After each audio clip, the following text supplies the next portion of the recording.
There is a country in the Middle East that the world walks past every single day. Every world map in every classroom, every spinning globe on every desk, every flight path drawn across every screen, they all cross this country. Billions of eyes scan right over it. It sits between places the world cannot stop talking about: Israel, Iraq, Syria, Saudi Arabia.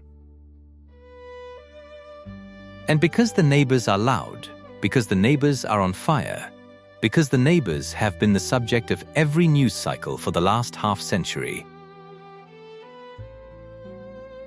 this country has existed in a kind of geopolitical silence that would be impressive if it weren't so profoundly unfair. Because this country is not silent. It is not empty. It is not merely a buffer zone between other people's wars. As of 2026, the population of Jordan is projected at 11.59 million.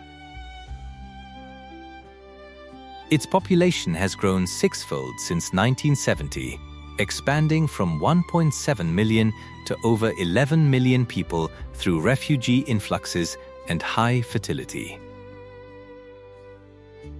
It is home to one of the new 7 wonders of the world, a building carved into a cliff face by a civilization that most people cannot name. It contains the lowest point on the surface of the earth. It is running out of water faster than almost any country on the planet. And it has absorbed more refugees per capita than almost any nation in modern history.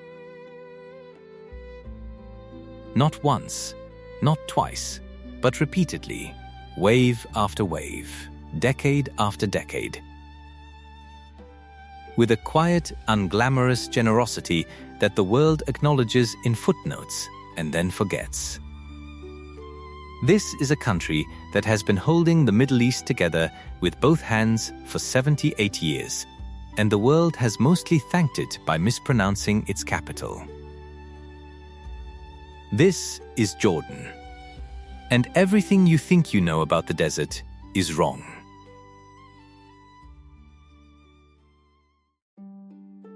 Jordan covers a total land area of 88,780 square kilometers, roughly the size of Portugal or Indiana or South Korea. It is not a large country. It is, in fact, startlingly small.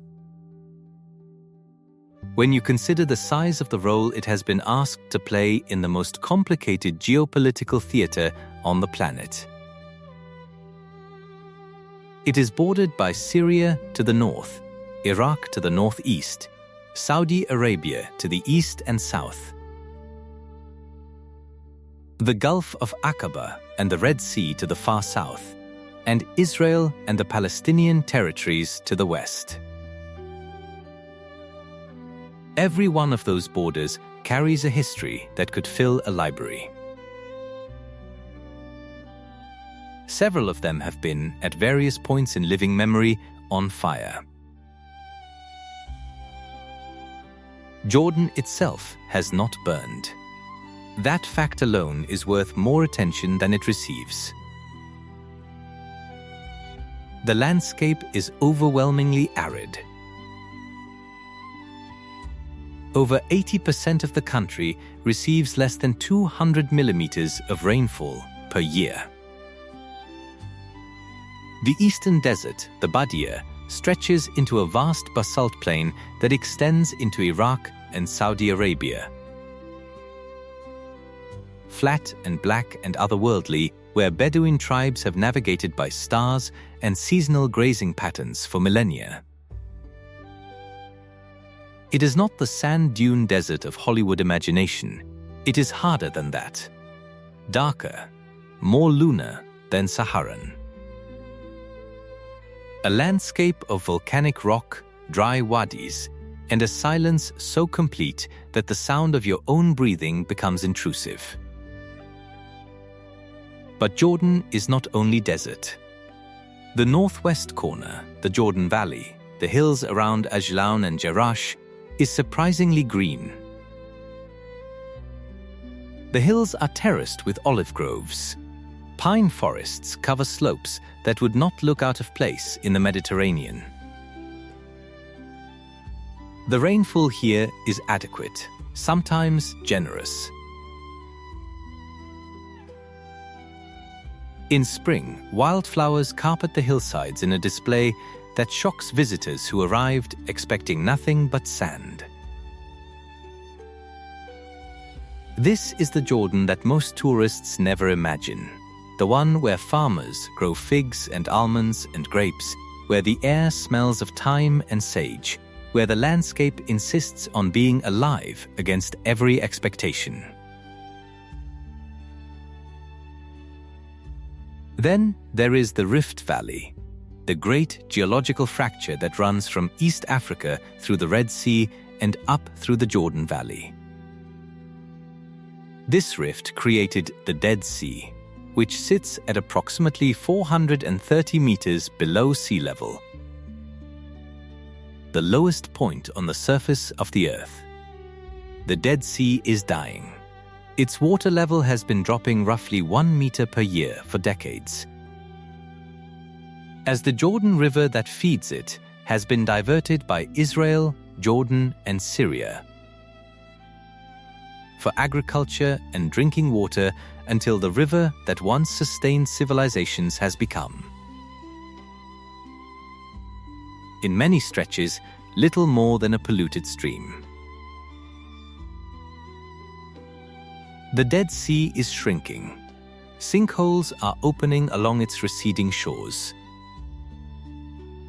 The landscape around it is beautiful and eerie and expiring in a way that feels like watching a geological body fail. And then there is Wadi Rum. Wadi Rum is the desert that the word desert was invented for. It is a landscape of red sand and sandstone mountains that rise from the desert floor like the ruins of a city built by gods who lost interest. The columns and arches and natural bridges that erosion has carved over millions of years produce a visual vocabulary that human architecture has spent centuries trying to imitate and never quite managed to equal. Lawrence of Arabia operated here during the Arab Revolt of 1916-1918. The Martian was filmed here because the landscape looked more like another planet than any other place on Earth. Bedouin families still live here, in camps and settlements that exist in a relationship with the desert that tourism has complicated but not replaced. The land itself is Jordan's great contradiction. It is starkly, dramatically beautiful.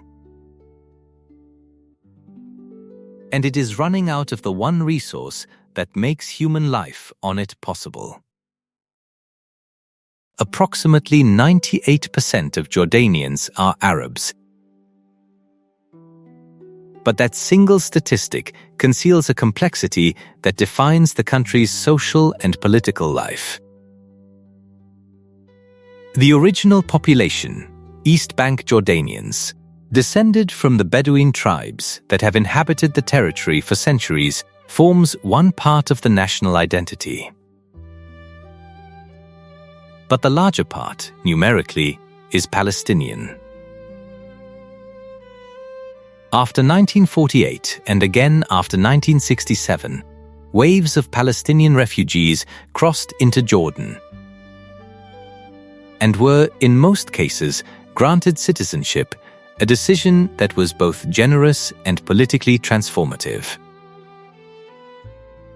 Most Jordanians, including a portion of the large Palestinian refugee population, descend from Bedouin or tribal origins. The Palestinian Jordanian population has shaped the country's economy, culture, and demographics in ways that are impossible to separate from the national story.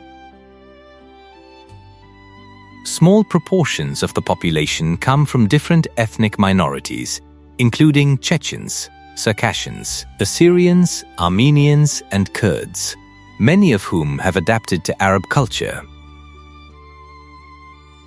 The Ottomans deliberately settled Circassians and a few Chechen communities on the almost completely deserted East Bank between 1878 and 1909. They created the first proper settlements at Amman, Zaka, and Jerash.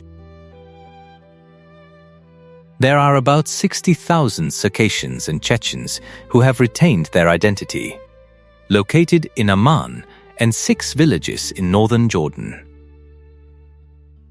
Circassians are highly integrated into Arabic-speaking Jordanian society while retaining community consciousness. The Jordanian Royal Guard is made up of Circassians, a fact that tells you something about how minority loyalty and national identity have been woven together in this country. Sunni Islam is the dominant religion in Jordan. Muslims make up about 97.2% of the country's population. The country also boasts one of the oldest Christian communities in the world, coexisting with the rest of the population. They made up about 2% when the country had 5 million inhabitants in 2005, down from 20% in the 1930s. The decline driven primarily by emigration and differential immigration rates rather than conversion or conflict. In the 130-seat Chamber of Deputies, 15 seats are reserved for women and 12 others reserved for Christians, Chechens, and Circassians. A quota system that enshrines minority representation in the structure of government. The median age in Jordan is 24.9 years. With more than 60% of the population under the age of 30 and youth unemployment critically high, Jordan is a country where the demographics are young, the ambitions are enormous, and the economic system has not yet figured out how to absorb the energy that its own population generates. The tribal structure persists beneath the modern state in ways that outsiders consistently underestimate. Tribal identity determines social networks, political alliances, business relationships, and the invisible architecture of who helps whom in a crisis. A family name in Jordan is not merely a name. It is a geography, a history, a set of obligations, and an indication of where you stand in a social structure that the formal institutions of the state have modified but have not replaced. Weddings are tribal events. Disputes are often settled tribally before they reach a courtroom. And the Bedouin values of hospitality, honor, and generosity toward guests are not cultural relics maintained for tourists. They are operating principles that structure daily life in ways that someone from Amman's most modern neighborhood understands as thoroughly as a Bedouin elder in the Badia. And then there are the refugees. In 2016, Jordan was named as the largest refugee hosting country per capita in the world, followed by Turkey, Pakistan, and Lebanon. Jordan hosts refugees mainly from Palestine, Syria, and Iraq, as well as smaller communities from other nations. The country is also host to an estimated 475,000 registered refugees, equivalent to around 4% of its population. The Zaatari refugee camp in northern Jordan, built in 2012 as a temporary facility for Syrians fleeing the civil war, has become a city. It has its own markets, its own informal economy, its own social hierarchy, and its own internal politics. It houses tens of thousands of people who arrived expecting to... Amman is not a city that photographs well from a distance. It does not have a skyline that announces itself the way Dubai or Doha does, no single tower that functions as an exclamation mark, no waterfront promenade designed for Instagram. What it has instead is something harder to capture and more interesting to experience. An entire city built on hills, 7 of them originally, now sprawled across 19, each hill a neighborhood with its own character, connected by roads that climb and descend with a geography that makes every taxi ride an exercise in 3-dimensional navigation. The city was not built for this many people. Nothing about Amman's infrastructure was designed for 11 million residents. It was a modest town of a few thousand when Abdul I established the Emirate of Transjordan in the 1920s. The Ottomans had settled Circassians here in the late 19th century, creating the first proper settlements at what had been, for centuries, little more than scattered ruins and a small Ottoman administrative post. The Roman Theatre in downtown Amman, a 2,000-year-old amphitheatre that once seated 6,000 spectators, sits at the base of the Citadel Hill, surrounded by a modern city that grew up around it with the unplanned enthusiasm of a place that kept receiving more people than it expected. West Amman is where the money lives. Abdun, Swaifieh, Dabuk, neighborhoods of villas and embassies and restaurants that serve sushi and Italian and Lebanese cuisine at prices that would not embarrass a European capital. The cafes of Rainbow Street fill every evening with young Jordanians who smoke arguile, drink Arabic coffee, argue about politics with the specific intensity that the region produces, and live lives that are simultaneously connected to the global internet and rooted in a social structure that predates the nation's state by centuries. East Amman is different. Downtown, Al-Balad, is the old heart, the souk, the falafel shops that have been serving the same recipe for decades. The clothing stores that sell everything at volumes that constitute commerce as theater. The neighborhoods of Jabal Hussein, Jabal Ashrafiyeh, Jabal Nas, the original hills, are denser, louder, more working class, more connected to the Palestinian identity that constitutes a significant portion of Amman's population. The divide between East and West Amman is not merely geographic. It is economic, social, and, in some respects, cultural, a line that every Ammani understands and that no one has managed to erase. And then there is Aqaba, Jordan's single outlet to the sea.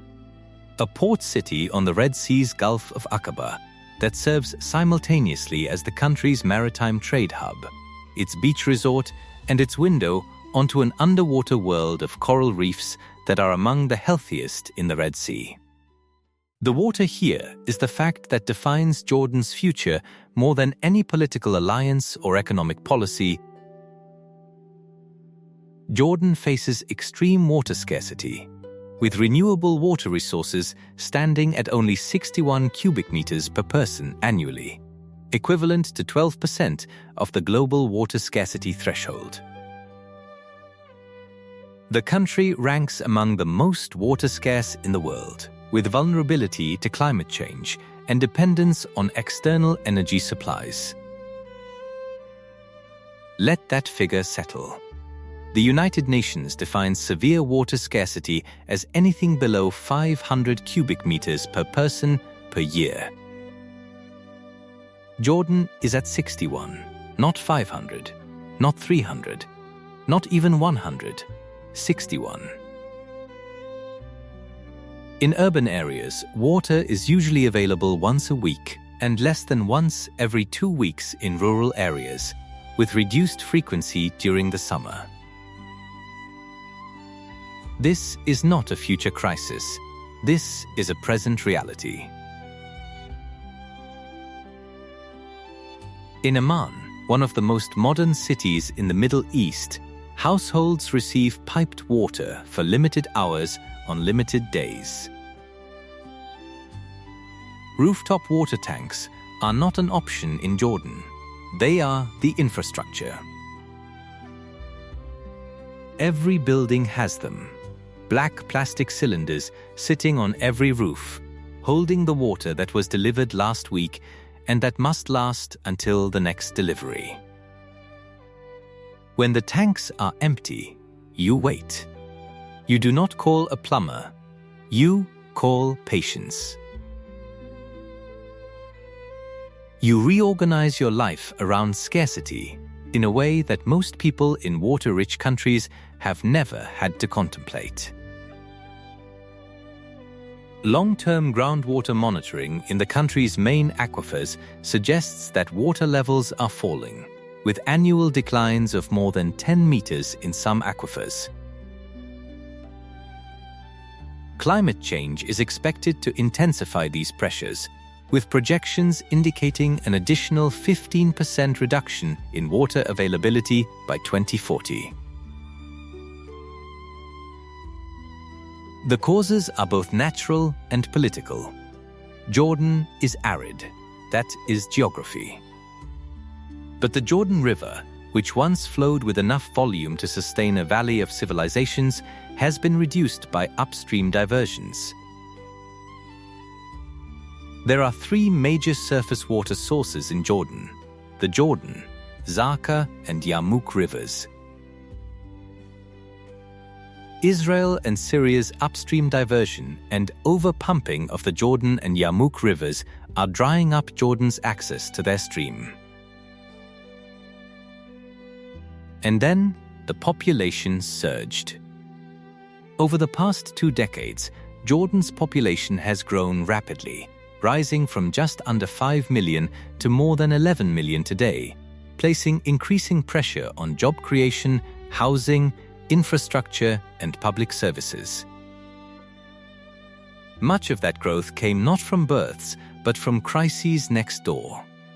Waves of refugees from Palestine, from Iraq, from Syria. Each wave adding hundreds of thousands of people to a water system that was already straining under the weight of the existing population. Jordan's response to water scarcity is not panic. It is engineering, rationing, and a kind of societal discipline. On any given evening in Amman, as the sun sets and the white limestone buildings catch the last light and glow briefly gold before turning grey, the city shifts register. The call to prayer rises from 1,000 minarets, not a single voice, but a chorus, slightly unsynchronized, each muezzin beginning a fraction of a second after the last, producing a sound that is simultaneously sacred and urban, ancient and amplified through speakers that were manufactured in China. The sound fills the valleys between the hills and rises above the traffic and the construction noise and the conversations of a city that is always, at every hour, having a conversation. And in Petra, the treasury stands in darkness. The tourists are gone, most of them anyway. The sandstone that was pink and orange in the daylight has turned a deep, shadowed red that verges on black. The sick is silent. The ancient water channels that the Nabateans carved into the rock 2,000 years ago are dry. The city that was built around water in the desert is waiting, as it has waited before, for the next people who will walk through the narrow passage and see it for the first time and feel what everyone feels. That there is more to this land than anyone told them, that the desert has been keeping secrets, and that this one, carved in stone and colored like a sunset, was worth the journey. This is Jordan, not the buffer state, not the moderate ally, not the geographical footnote between other people's headlines, not the refugee camp, not the water crisis, not the abstraction. 11 million people, a median age of 25, one of the most water-scarce countries on earth that still manages every day to serve tea to strangers. A country that has been holding the Middle East together with quiet diplomacy and loud hospitality. And a stubbornness about survival that does not make for dramatic headlines, but that constitutes, if you look at it honestly, one of the most remarkable national achievements of the post-war era. A country where a 2,000-year-old city carved into stone sits in a desert that is running out of water, surrounded by conflicts that are not its own. Visited by tourists who come and go without understanding what it costs to keep a nation alive, in a neighborhood where nations routinely die. A country whose people cook mansaf for guests they have never met, pour tea for strangers who speak a different language, and absorb the displaced of every neighboring catastrophe with a generosity that the world acknowledges in speeches and underfunds in budgets. A country that has been standing here, between the river and the desert, between the olive groves and the volcanic plains, between the ancient and the modern, between the water it needs and the water it does not have. Standing here, doing the impossible work of existing in the most difficult neighborhood on earth for 78 years. The wonders are not hidden. They are right there, in the stone, in the sand, in the water tanks, on every roof, in the bread baking before dawn, in the evening call to prayer, echoing across the hills. The world just hasn't been paying close enough attention. But the country does not require the world's attention to stand. It has been standing, without enough water and with too many guests, and against every reasonable expectation since the beginning. It is still standing. That is the wonder no one talks about.